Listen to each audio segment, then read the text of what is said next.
The hum of engines at 30,000 feet was steady and calm, the cabin filled with the quiet chatter of passengers sipping drinks and flipping through magazines. But at seat 14A, a young Japanese woman sat in silence, her posture impossibly straight, her hands folded neatly in her lap as she gazed out the oval window at the endless expanse of clouds. Her name was Lieutenant Aiko Tanaka, though no one around her knew it. Not the businessmen trading jokes in the row behind, not the children, kicking seats 2 aisles up, and certainly not Clara Hayes, the flight attendant who strode down the aisle with a forced smile and eyes that glittered with disdain the moment they landed on Aiko. Clara had the impression that the woman's composed demeanor and manner of carrying herself seemed to irritate her. It was as if Aiko's silence was a sign of arrogance or a provocation. She stopped by Aiko's row, her voice pitched loud enough for nearby passengers to hear. "Enjoying your royal seat, are we?" She sneered, eyeing the woman's tailored jacket and sleek hair. Aiko did not respond, her gaze still on the clouds, her expression unchanged. Clara's grin broadened. "What are you supposed to be? Some kind of officer? Do you believe that any individual does?" A ripple of laughter came from the row behind, passengers glancing with curiosity and amusement, eager for distraction on a long flight. Aiko turned her head slightly, her dark eyes calm, but she said nothing. Silence only made Clara bolder. She leaned closer, her voice sharper. "People like you, pretending to be important, it's pathetic." The cabin let out more chuckles. Aiko's jaw tightened, but she maintained her composure, and Clara's resentment only got worse because of that unwavering calm. Before anyone could react, Clara grabbed a lock of Aiko's hair, pulled it taut, and snipped it with sudden, vicious energy. She pulled out a pair of service scissors from her apron pocket. The silence that followed was broken by the metallic sound of the blades, and black strands fell to ground like dignity-bearing objects. Gasps erupted. A child whimpered. Passengers craned their necks, phones already rising to record. Clara held up the severed strands with a manic grin, hissing, "Fraud. You're nothing but a fake." Aiko's eyes closed briefly, her breath steady, her expression unreadable, but her silence spoke louder than any scream could have. The cruelty was deliberate. The humiliation was public, and the cabin seemed split for a split second between people laughing nervously, unsure which side to take, and people frozen in shock, ashamed they had let it happen. Aiko, on the other hand, sat in her seat calm as a stone, her quiet dignity unbroken as the scissors sparkled in Clara's shaking hand. She did not lash out or protest throughout the whole thing. The cabin, once filled with idle chatter and the steady hum of flight, now vibrated with tension as strands of Aiko's hair drifted to the carpet, the glint of scissors still in Clara's fist like a weapon wielded not for necessity, but for cruelty, and the passengers sat frozen in their seats, caught between disbelief and the guilty thrill of witnessing humiliation unfold. While a teenager 2 rows back whispered, "Recorded," a woman in the aisle covered her mouth as she gasped loudly. Within seconds, half a dozen phones were raised, their screens glowing as they captured the stewardess's twisted grin and Aiko's silent composure. Clara's voice, sharp of venom, cut across the stunned air. "See? She's nothing. Sits there like she's above everyone, pretending to be something she's not. Fraud." Nervous laughter rippled, thin and uncomfortable, while others shifted uneasily, muttering under their breath, but too afraid to speak against authority in a uniform. Clara was even more enraged by Aiko's silence, as bullies crave reaction, and the absence of it feels like defeat. Aiko sat perfectly still, her chin high, and her eyes closed briefly to hide the pain of the humiliation. She hissed into Aiko's ear, "Say something, come on," as she leaned closer and held out the scissors as if ready for another blow. "Admit that you are a liar." Passengers recoiled, some whispering, some filming more intently, their voices overlapping. "This is going too far. Shouldn't someone stop her? She works here, what can we do?" The power imbalance was suffocating. One woman with authority granted by her uniform, and another woman bound by dignity too deep to break into shouting. But the stillness was not weakness. Rather, it was patience cultivated through service discipline. A flight attendant at the front hurriedly called the captain as the tension quickly spread down the aisle and into the cockpit. Clara tried to justify her cruelty by raising her voice louder, sensing that there were eyes everywhere. You all saw it. She's sitting here, dressed like she's someone important, but it's fake. People like her try to sneak their way into respect they don't deserve. A man in the aisle seat shook his head, muttering, "Respect isn't yours to give or take." But his voice was drowned beneath the clicking of scissors snapping open and shutting Clara's hand. Aiko finally opened her eyes, calm and unflinching, and turned her head just enough to meet Clara's furious stare. She was silent. She wasn't required to. That steady gaze, carved from years of discipline, was enough to unnerve even those who had laughed moments earlier. Clara faltered, if only for a second, before her pride shoved her forward again. "Look at her," she barked, holding up the severed strands of hair like a trophy. "If she was really who she pretends to be, she'd stop me. She'd fight back." She was met with heavy silence that was condemnatory. A child across the aisle whispered, "Why isn't she fighting?" And his mother hushed him quickly, her eyes wet with shame. Phones continued to record, and the murmur grew. Passengers beginning to realize they were witnessing not just cruelty, but something dangerously close to an international incident. A plainclothed air marshal shifted in his seat at the back of the plane, one hand gripping his badge tucked under his jacket, which had previously kept him hidden. He didn't move yet. Protocol demanded restraint. But his eyes never left Clara's scissors, nor the calm figure of the woman enduring the storm without breaking. Minutes stretched long, the tension thickening, until even the steady thrum of engines seemed drowned beneath the pounding of hearts.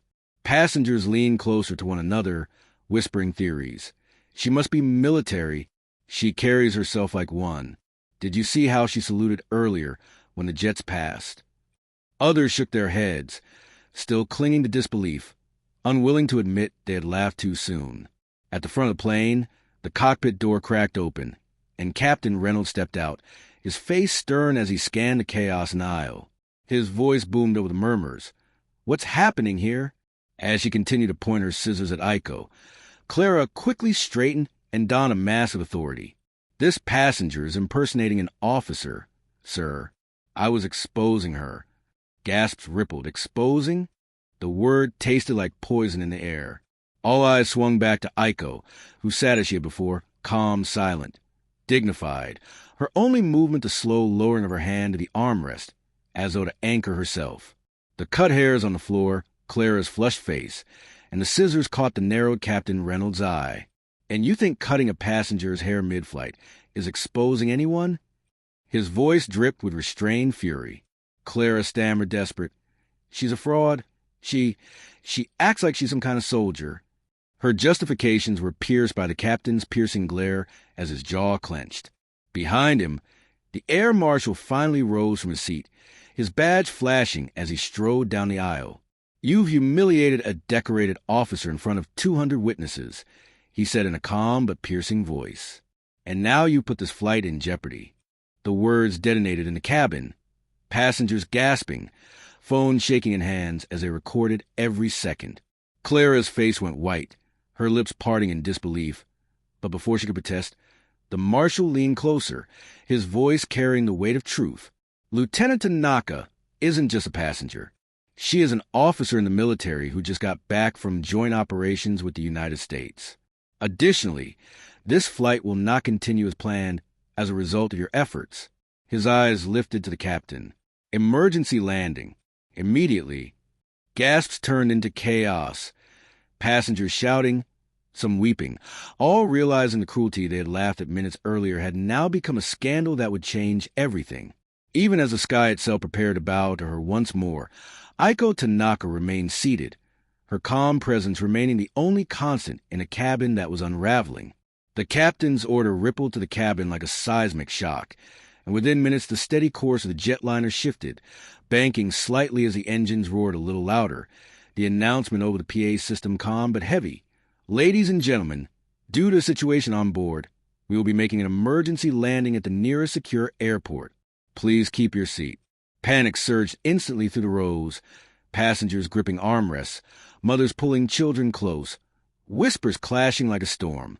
But louder than all the fear was the echo of the air marshal's words, "decorated officer," circling the minds of everyone who had laughed, filmed, or sat silent while Aiko's dignity was carved away with a pair of scissors. Phones were still raised, recording every moment as though to preserve evidence of their own shame. Clara, her face drained of color, clutched the scissors still trembling in her hand. Her once confident sneer replaced with the vacant stare of someone watching the walls of arrogance collapse around her. She mumbled, her voice breaking. She can't be. She never said anything, but her justifications vanished under the weight of the silence because everyone now saw the truth in the calm, unbroken figure sitting at 14A. Aiko hadn't needed to declare her rank or shout her worth. Her composure, her patience, her refusal to descend into chaos had already said more than Clara's cruelty ever could.